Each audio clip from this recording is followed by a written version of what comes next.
નમસ્કાર વિદ્યાર્થી મિત્રો આજે આપણે આ વિડીયોની અંદર ધોરણ 9 વિષય સામાજિક વિજ્ઞાનની સ્વ અધ્યયન પોથીનો પાઠ નંબર 13 ભારત સ્થાન ભૂસ્તરીય રચના અને ભૂપૃષ્ઠ 1 ની વાત કરવાના છીએ। મિત્રો અહીંયા આ રીતનું પાઠનું સંપૂર્ણ સોલ્યુશન છે।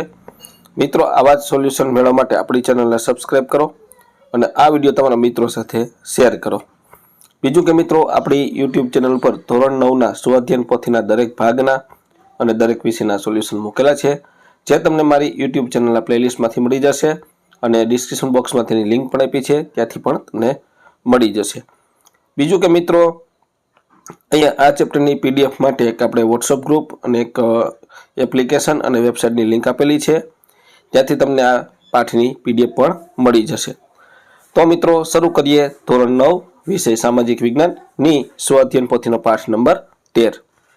તો પ્રશ્ન પહેલો આવે છે, નીચે માગ્યા મુજબ જવાબ લખો। એમાં પેલું અ યોગ્ય જોડકા જોડો। એમાં પહેલાની સામે ડી, બીજાની સામે ઈ, ત્રીજાની સામે સી અને ચોથાની સામે એ। તો આ રીતના જોડકા થશે, પહેલું ડી, બીજું ઈ, ત્રીજું સી, ચોથું એ। ત્યાર પછી નીચેના વિધાનો ખરા છે કે ખોટા તે જણાવો। તો પહેલું વિધાન છે એ ખોટું છે, બીજું વિધાન સાચું, ત્રીજું વિધાન ખોટું, ચોથું વિધાન સાચું, પાંચમું વિધાન સાચું અને છઠ્ઠું વિધાન ખોટું। તો પહેલું ખોટું, બીજું સાચું, ત્રીજું ખોટું, ચોથું સાચું, પાંચમું સાચું અને છઠ્ઠું ખોટું છે। ત્યાર પછી આગળ જોઈએ તો યોગ્ય વિકલ્પ પસંદ કરી ખાલી જગ્યા પૂરો। એમાં પહેલી ખાલી જગ્યામાં 7માં, બીજી ખાલી જગ્યામાં સુએજ, ત્રીજીમાં 20 અંશ અને 30 મિનિટ, ચોથીમાં 5, પછી ત્યાર પછીની પાંચમી ખાલી જગ્યામાં છે એમાં સહનિક અને છઠ્ઠીમાં અભિસારી। ત્યાર પછી નીચે આપેલા પ્રશ્નના યોગ્ય વિકલ્પ પસંદ કરી સાચા ઉત્તર લખો। તો પહેલામાં એ, બીજામાં બી, ત્રીજામાં એ, ચોથામાં બી, ત્યાર પછી પાંચમામાં એ, છઠ્ઠામાં ડી, સાતમામાં બી। ત્યાર પછી નીચે આપેલા પ્રશ્નના યોગ્ય શબ્દ વડે જવાબ આપો। એમાં પહેલું છે એના જવાબમાં આવશે દક્ષિણ ભાગમાં, બીજાનો જવાબ આવશે 2 કલાક, ત્રીજાનો જવાબ આવશે મહીસાગર, ચોથો છે પૂર્વ ગોળાર્ધ, પાંચમું છે 2.42%, છઠ્ઠો છે ગેડવોના લેન્ડ। તો આ રીતના પ્રશ્નોના જવાબ થશે।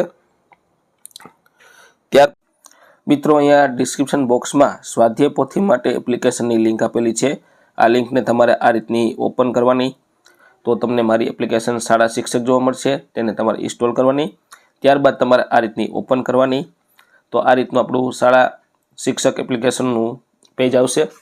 તેમાં ધોરણ 10, ધોરણ 9, ધોરણ 8, 7, 6, 5 આ રીતના ધોરણ છે। તમારે કોઈ પણ એક ધોરણ પર ક્લિક કરવાનું છે, તો આ રીતના તમને વિષય જોવા મળશે। હવે તમારે કોઈ પણ એક વિષય પર ક્લિક કરવાનું છે, તો આ રીતના તમને ચેપ્ટર જોવા મળશે। હવે ચેપ્ટર પર ક્લિક કરશો તો આ રીતની તમને અહીંયા સ્વાધ્યાય પોથી માટેના વિડીયો અને PDF બંને મળશે। તમારે વચ્ચેના ઉપર ભાગ ઉપર ક્લિક કરવાનું છે, તો તમને વિડીયો અને PDF બંને જોવા મળશે। અને આ એપ્લિકેશન તમારા મિત્રો સાથે શેર કરી અને તમે ઇન્સ્ટોલ કરો।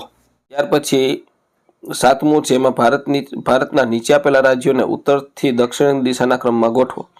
તો પહેલું ઉત્તરાખંડ, બીજું દિલ્હી, ત્રીજું મધ્યપ્રદેશ, ચોથું તેલંગાણા, પાંચમું આંધ્રપ્રદેશ અને છઠ્ઠું તમિલનાડુ। ત્યાર પછી વિભાગ બી આવે છે। એમાં પહેલું છે નીચે આપેલા પ્રશ્નોના ટૂંકમાં જવાબ લખો। એમાં પહેલું વિશ્વમાં ભારતની વિસ્તારની દ્રષ્ટિએ મોટા રાષ્ટ્રો ક્યાં ક્યાં છે? વિશ્વમાં ભારતથી વિસ્તારની દ્રષ્ટિએ મોટા રાષ્ટ્રોમાં રશિયા, કેનેડા, US, ચીન, બ્રાઝિલ અને ઓસ્ટ્રેલિયા છે। ત્યાર પછી બીજું છે ભૂસંચાલનીય પ્લેટો કઈ કઈ છે? તો ભૂસંચાલનીય પ્લેટો 7 છે। પેસિફિક પ્લેટ, ઉત્તર અમેરિકન પ્લેટ, દક્ષિણ અમેરિકન પ્લેટ, યુરેશિયન પ્લેટ, પાંચમું આફ્રિકન પ્લેટ, છઠ્ઠું ઇન્ડો એશિયન પ્લેટ અને સાતમું એન્ટાર્કટિક પ્લેટ। ત્યાર પછી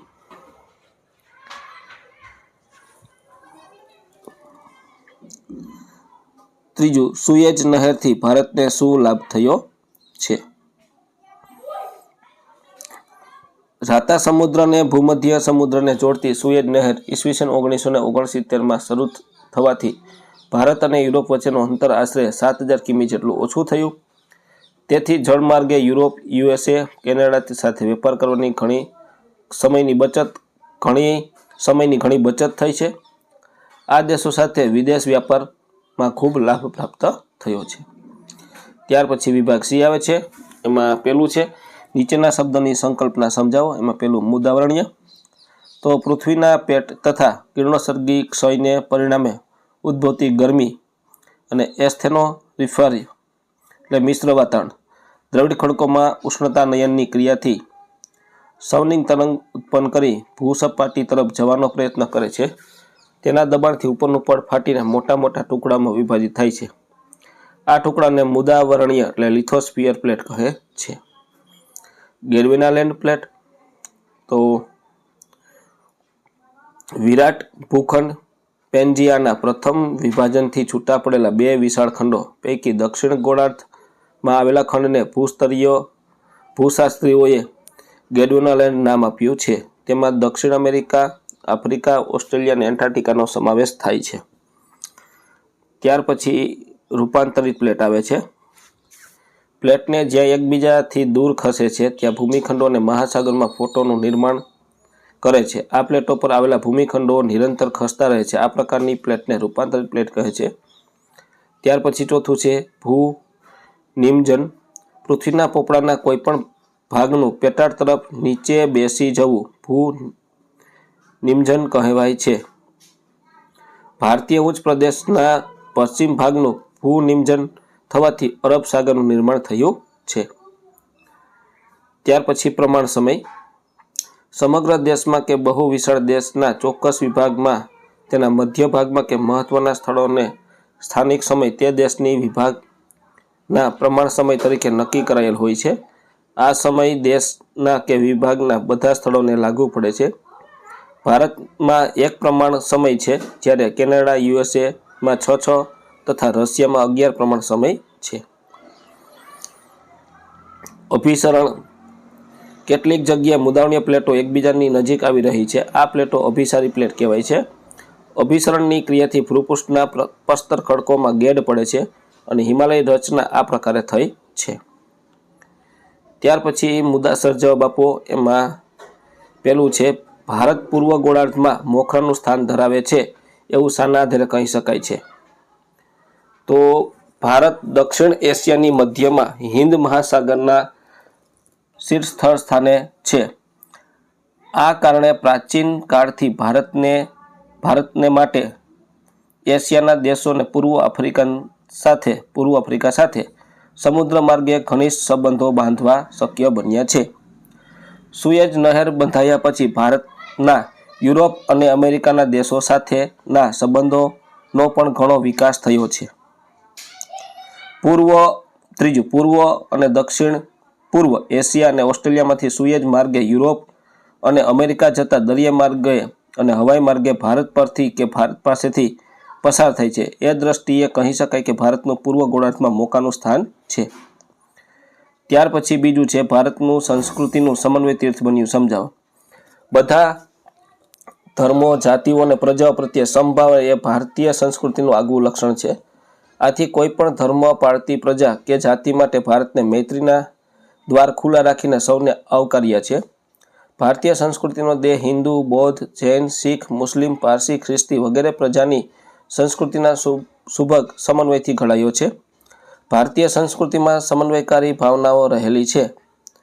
તેથી ભારતીય સંસ્કૃતિમાં જગતની ભિન્ન પ્રજાના સાંસ્કૃતિક તત્વોનું સંયોજન જોવા મળે છે. પરિણામે ભારત સંસ્કૃતિનું સમન્વય તીર્થ બન્યું છે. ત્યાર પછી ત્રીજું છે ભારતના પાડોશી દેશો વિશે દિશાઓના સંદર્ભે માહિતી આપો. ભારતની જમીન સીમા ઉત્તર પશ્ચિમમાં પાકિસ્તાન અને અફઘાનિસ્તાન સાથે, ઉત્તર પૂર્વ ચીનમાં ચીન, નેપાળ, ભૂટાન દેશો સાથે તથા પૂર્વમાં મ્યાનમાર અને બાંગ્લાદેશ સાથે જોડેલ છે. ત્યાર પછી પ્લેટ ઓળખવાની છે. તો અભિસારી પ્લેટ, અપસારી અને રૂપાંતરિત. તો પહેલી છે એ અપસારી પ્લેટ છે અને બીજી છે એ પ્લેટ અભિસારી છે અને નીચે ત્રીજી છે એ રૂપાંતરિત છે. અપસારી છે એકબીજાથી દૂર જાય, અભિસારી એકબીજાની નજીક આવે અને રૂપાંતર છે એ આગળ પાછળ ખસે છે. ત્યાર પછી ડી, હિમાલય પર્વત શ્રેણીનું નિર્માણ આપના શબ્દોમાં સમજાવો. ભારત કરોડો વર્ષ પહેલા ગોંડવાનાલેન્ડ નામના પ્રાચીન વિશાળ ભૂમિખંડનો ભાગ હતો. આ વિશાળ ભૂમિખંડમાં આજના દક્ષિણ અમેરિકા, આફ્રિકા, ઓસ્ટ્રેલિયા અને એન્ટાર્કટિકાનો સમાવેશ થાય છે. કાળક્રમે ગોંડવાનાલેન્ડથી અલગ થઈ ઇન્ડો ઓસ્ટ્રેલિયન પ્લેટ ધીમે ધીમે ઉત્તર તરફ ખસવા લાગી. તે ઉત્તર ગોળાર્ધની ઘણી મોટી યુરેશિયન પ્લેટ સાથે લગભગ 5 કરોડ વર્ષ પહેલાં ટકરાઈ હોવાનું મનાય છે. ઇન્ડો ઓસ્ટ્રેલિયન પ્લેટ અને યુરોશિયન પ્લેટના ટકરાવ થકી ટેસીસ સમુદ્રમાંથી હિમાલય પર્વતનું નિર્માણ થયું છે. ત્યાર પછી પૃથ્વીની સંરચના સમજાવી મુદાવરણીય પ્લેટોના ઉદ્ભવની પ્રક્રિયા સવિસ્તાર સમજાવો. તો અહીંયા મિત્રોનો આ રીતનો જવાબ છે. મિત્રો, આપણી યુટ્યુબ ચેનલ ઉપર ધોરણ 9ના સ્વઅધ્યયન પોથીના દરેક વિષયના અને દરેક ભાગના સોલ્યુશન મૂકેલા છે, જે તમને મારી યુટ્યુબ ચેનલના પ્લેલિસ્ટમાંથી મળી જશે. અને પીડીએફ માટે ડિસ્ક્રિપ્શન બોક્સમાં લિંક આપેલી છે. એક વોટ્સઅપ ગ્રુપની લિંક છે, તે જોઈન કરવાથી પણ પીડીએફ મળશે. બીજી આપણી વેબસાઇટની લિંક છે, ત્યાંથી પણ તમને પીડીએફ મળી જશે.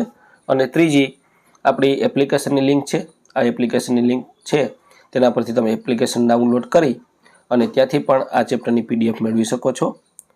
અને અહીંયા આપણો આ પ્રશ્નનો જવાબ હતો.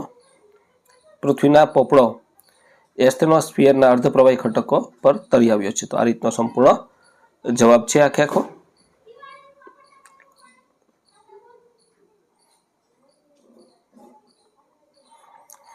ત્યાર પછી ત્રીજું છે ભારતનું સ્થાન, કદ, વિસ્તાર સંક્ષિપ્તમાં સમજાવો. સ્થાન: ભારત એ દક્ષિણ એશિયામાં આવેલો દેશ છે.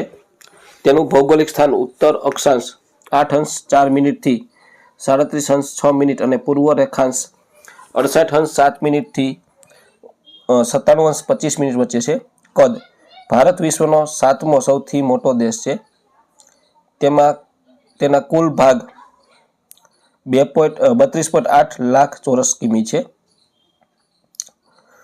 વિસ્તાર: પશ્ચિમથી પૂર્વ લગભગ 2933 કિમીથી ઉત્તરથી દક્ષિણ લગભગ 3214 કિમી છે.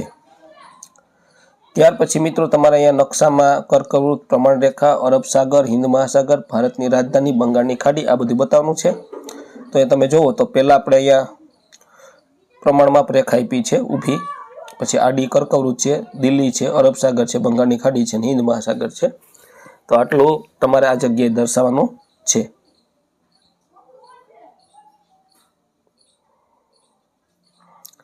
ત્યાર પછી પાઠ્યપુસ્તક 13.4 પાના નંબર 102 પર આવેલા ભારત અને ભારતના પાડોશી દેશોના નકશાનું વાંચન કરીને કોષ્ટક વિગત ભરો. સમુદ્ર તટ ધરાવતા રાજ્યો: તો ગુજરાત, મહારાષ્ટ્ર, ગોવા, કર્ણાટક, કેરળ, તમિલનાડુ, આંધ્રપ્રદેશ, ઓડિશા અને પશ્ચિમ બંગાળ આટલાને સમુદ્ર તટ છે.